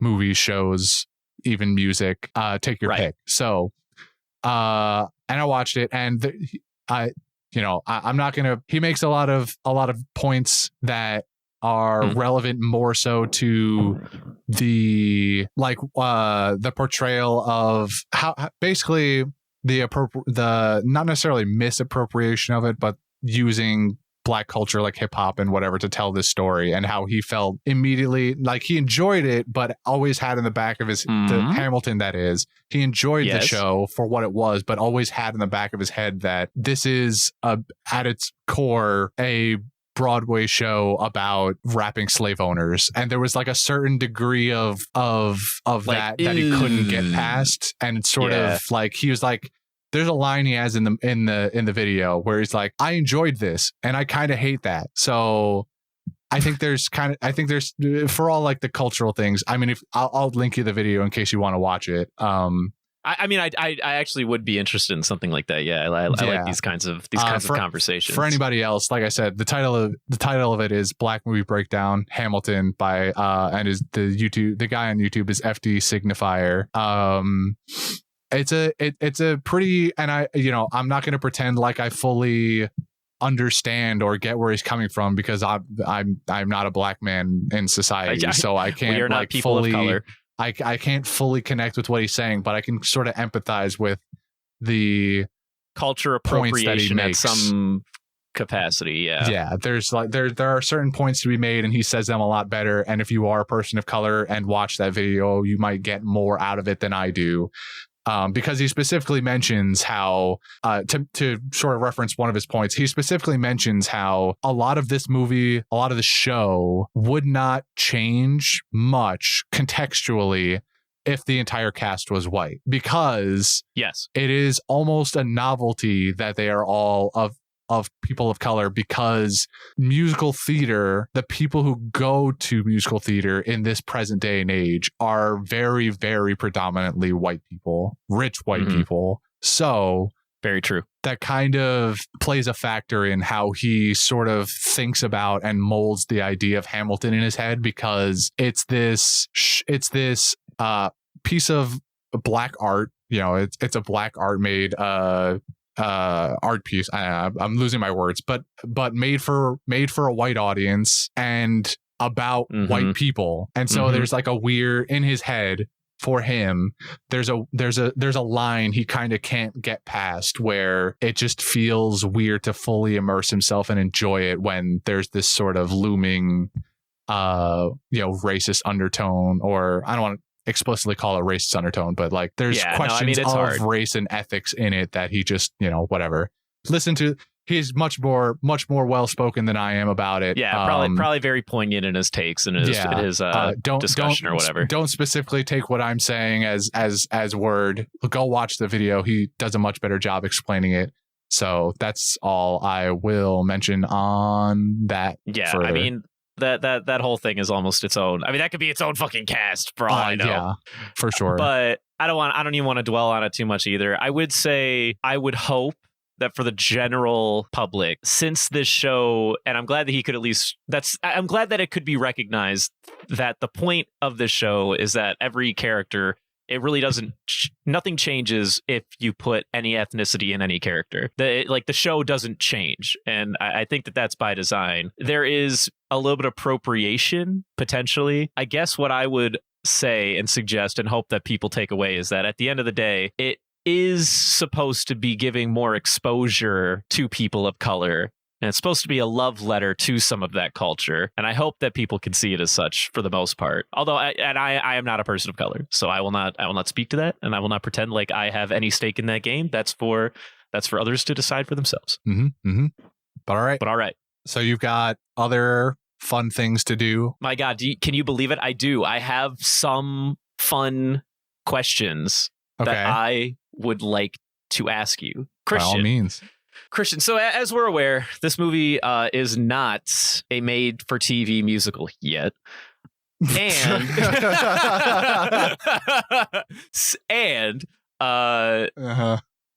because of that, it's not very easy to gauge, you know. We can't really like do like a dollar amount or like a Hollywood amount. So this is what I would like to ask you. I have a couple of things in front of me. First of all, do you suspect that out of all Broadway, that Hamilton is the highest grossing of all time? Like ever? Correct. That's my question. You think no? No. I'm sure some shit like Lion King or Wicked is higher than Hamilton. What placement do you think Hamilton has? That's a harder question. Does Hamilton still do shows, or is it like done? That's a good question. I think it is actually officially off Broadway. Hang on one sec. Hamilton. I guess I'm gonna I don't know that I necessarily have a specific position, but I would loosely guess. You can still absolutely see Hamilton. Oh, all right. Even still, though, there are like The Lion King and Wicked went on forever. If they're not done by now, I don't know. I'll even help you out. Hamilton is not even in the running for longest running Broadway show of all time. That's like my point. But I'm sure some of those, while long running, may not have necessarily made as much money. I'll say Hamilton's in the top 10. I don't know that I would commit it to top 5.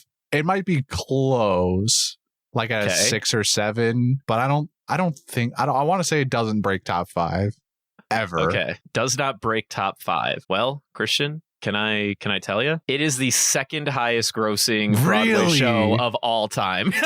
Really? Do you know what number 1 might be? I mean, is it The Lion King? It is actually. I'm surprised you actually you honed in on that one so fast. Yeah, no, I know. The Lion King has been on Broadway fucking forever, and people like The Lion King. I think Hamilton actually recently overtook Wicked, which was up there, or Phantom of the Opera, one of the two. So it is now the second highest grossing Broadway show of all time. Yes, because is of it how close? Surely it's not close. But that brings me to my next question. Okay. As of 2023, July of 2023, because that's the most recent date I can get. How much revenue do you think? I'm going to say revenue. I don't know about we're not going to throw costs in there. I don't want to say budget. This is how much revenue do you anticipate that this show has made as of July 2023? I almost want to try to give you like a line with like one of the lesser ones. Like, here, let me pick like the 5th highest grossing, and I'll give you a number. That way you can kind of like parse something together. All right, sure.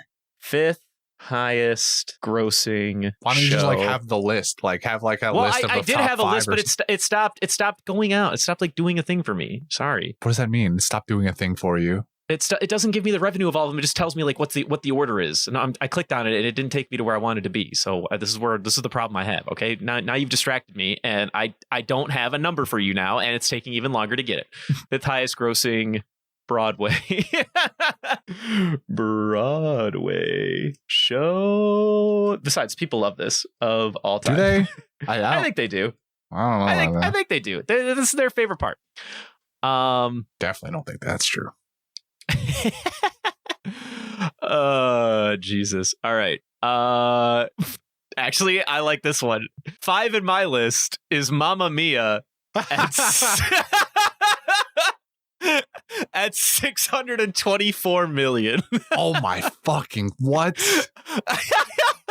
624? Yes.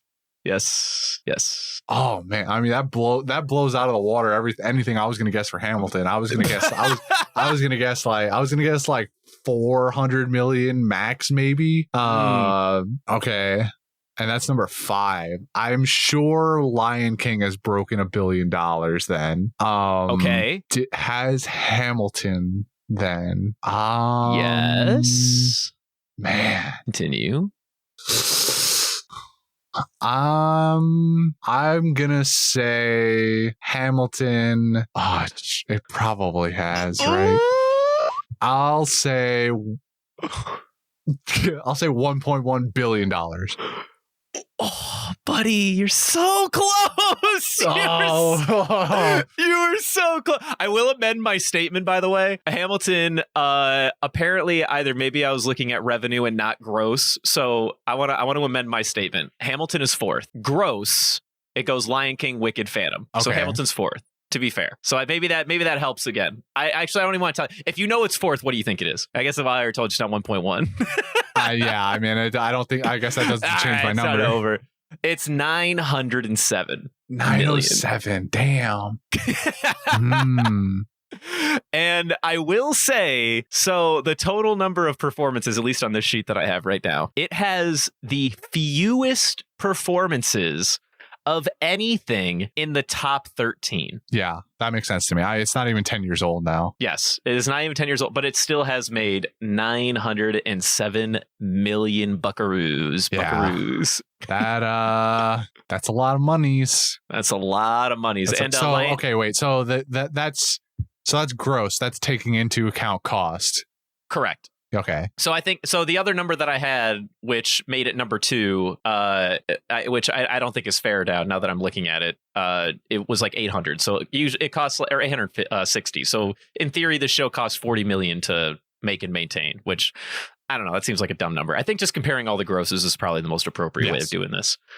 So that is the gross. And I mean, if you want, you can guess the gross of Lion King. What do you think Lion King does? I don't fucking like. Lion King's on Broadway for fucking 8,000 years. $1.5 billion. 97? What the hell? Jesus! It's 1.9. It's 1.9. Okay, yeah, it blows everything out of the fucking water. Highest grossing of all time is Lion King at 1.9. How about that? Yeah. Well, people like that shit. People do be liking that shit. But yeah, no, thank you. I was worried that this was going to be an unfair question. I'm glad that you still ended up being surprised and that I could bring Mamma Mia back into this. Not the Mamma Mia callback, bro. The Mamma Mia comeback, baby. Oh, Jesus, that's so fucking good. All right, that's what I have for you, Christian. That was my fun. All right, that was great. All right, so I have the usual. I have some. You've letterboxed for the Disney Plus rendition of Hamilton. I have letterboxed. Oh boy. I will say this was difficult. What made it difficult this time around? What made it difficult was you got effectively all 5 stars. Just kidding. Well, you're not entirely wrong. You got two very different ends of the spectrum here. You got the 5 star. You got the 5 stars, or just generally speaking, the people who love this shit, right, and are going to like it no matter what. Then on the opposite end of the spectrum, you got people that hate this shit and they leave very unfun reviews to read and are obviously not worth reading or giving the time of day on this show. So scouring through the reviews was a little on the hard side, but I've managed to scrounge up a few that I think are worth having here. So Brendan, I have 1, 2, 3, 4, 5. I have 5 letterbox reviews here for you. I'm going to start off with this one. I've got a good feeling. I think I can get all 5 here. Really? Oh man, that's a bold statement, my friend. I think I could do it. All right, the first one. 5 stars. The first one. Go ahead. Let me listen. Maybe reel it in just a tiny bit. Maybe I like revisionist history if it has some great tunes. Okay. I mean, that's a pretty level response, actually. No, you're fine. Maybe I like, you didn't like pivot to like a non 5-star, like right at the start. Like you were going to read a 5-star and then you heard me say 5-star and you pivoted. You didn't do that, did you? Oh no, why would I do that? I don't know, man. That doesn't sound like me. I kind of felt like you were gonna lead with a 5, like a hard 5-star. Well, I mean, let's not get crazy here. Maybe I like revisionist history. I don't know if that's a 5-star. I'm gonna say that's a 4.5 out of 5. God, I love this. I love you. I love this so much. Brendan, no. Did you?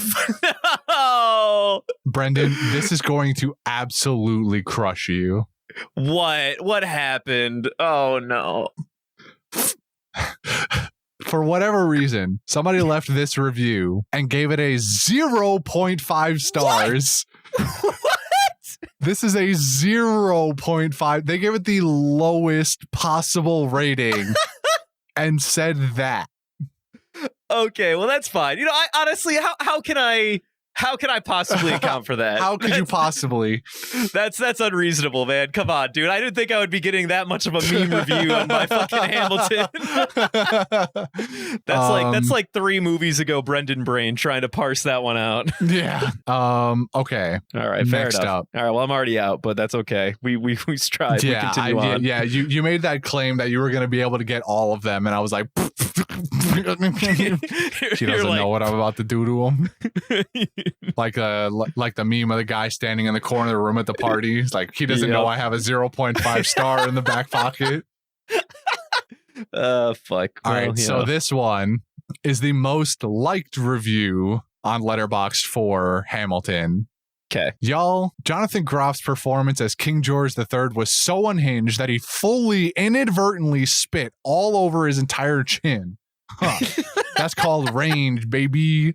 That's called committing to the bit of only being on stage for 9 minutes in the whole show, baby.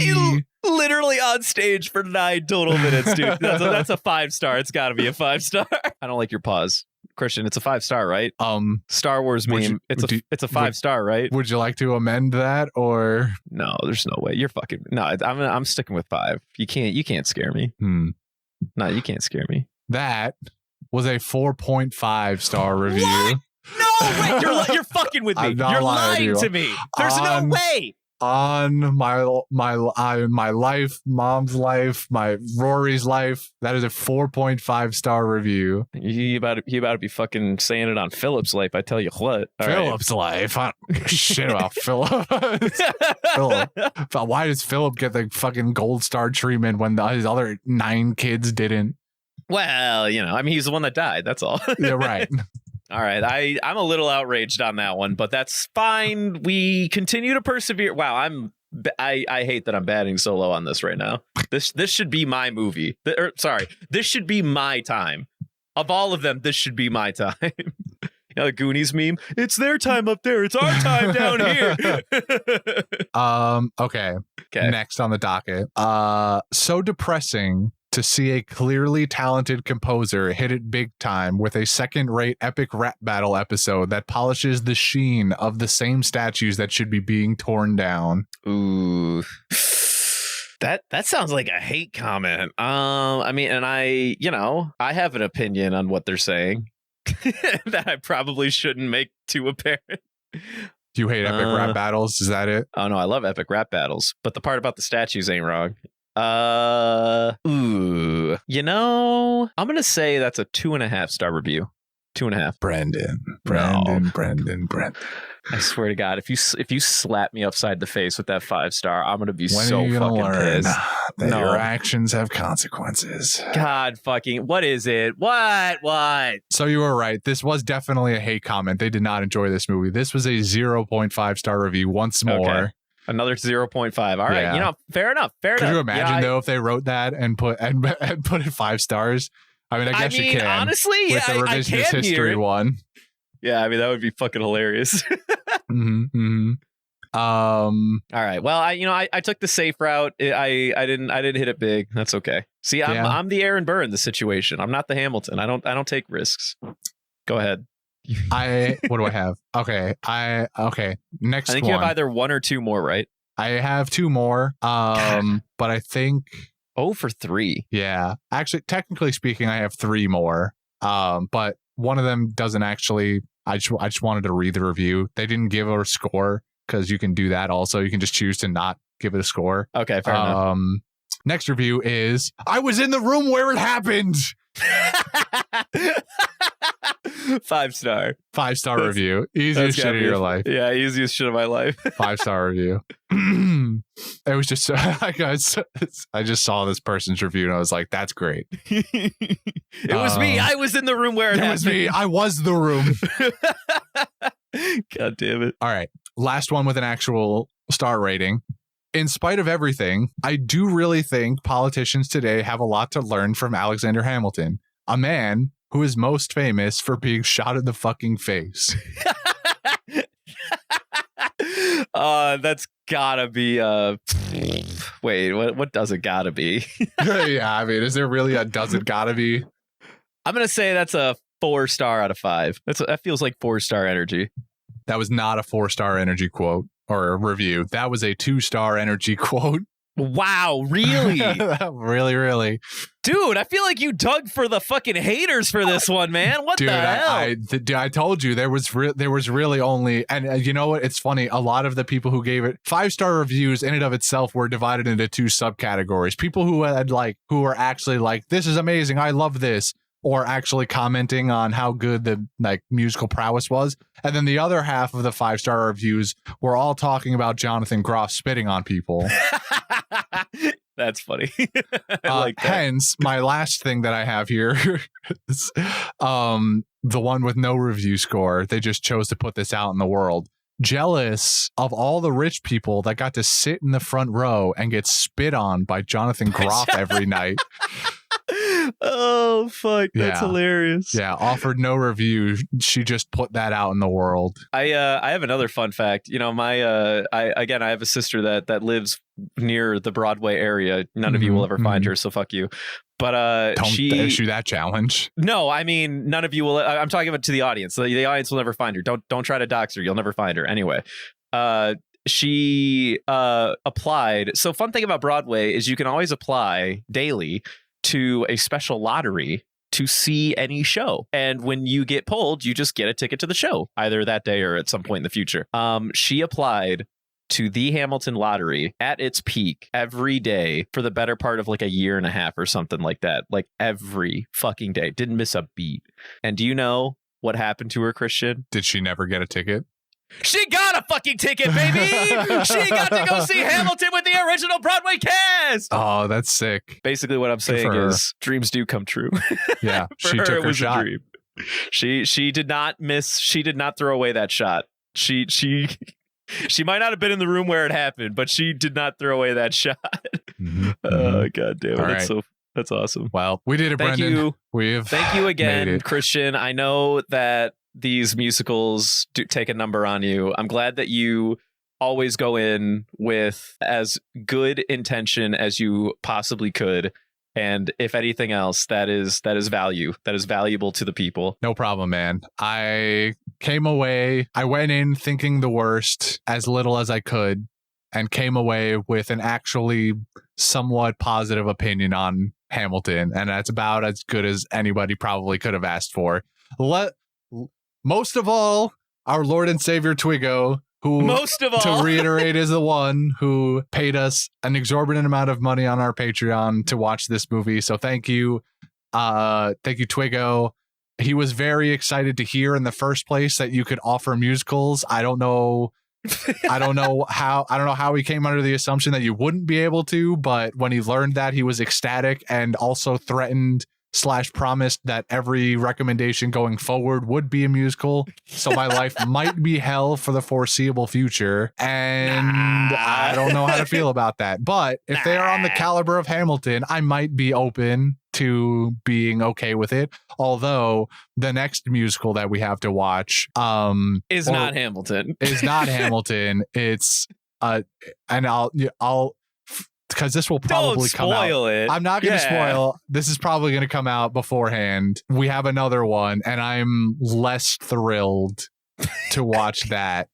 You would think Hamilton might encourage me that I may enjoy musicals more than I'm letting on, but I still distinctly think that this one went a lot better than the next one is going to go. So, with that in mind, thank you all again for listening to this extra long episode of Panda View. Yeah, holy fuck. Wow, we're at 2 hours. Well, we'll see how long this ends up being. If you would like to follow us on Instagram and Twitter, we are at Panda Sightings.